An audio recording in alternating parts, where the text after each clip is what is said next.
हरे कृष्णा। श्रीमद् भागवत गीता यथारूप अध्याय 9 श्लोक संख्या 6।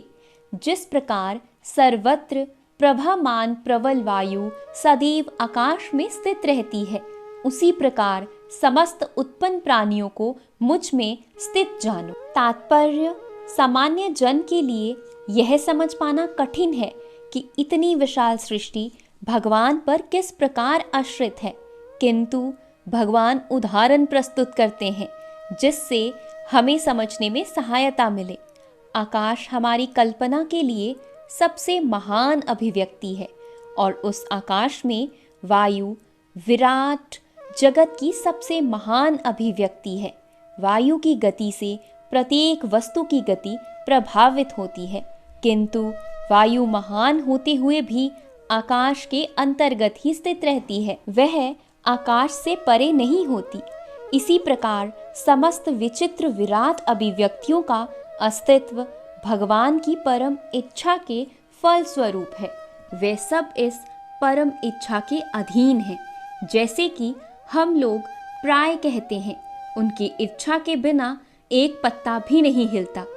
इस प्रकार प्रत्येक वस्तु उनकी इच्छा के अधीन गतिशील है।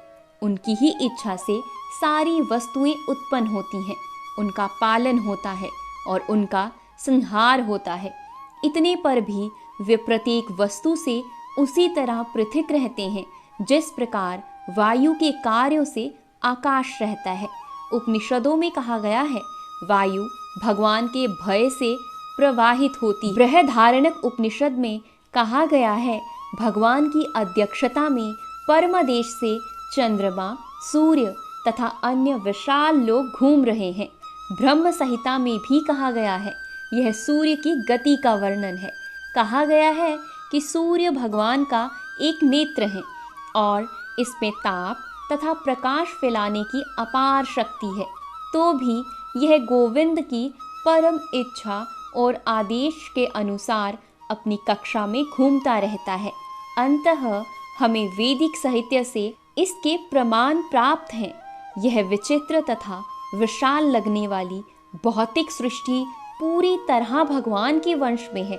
इसकी व्याख्या इसी अध्याय के अगले श्लोकों में की गई है। हरे कृष्णा।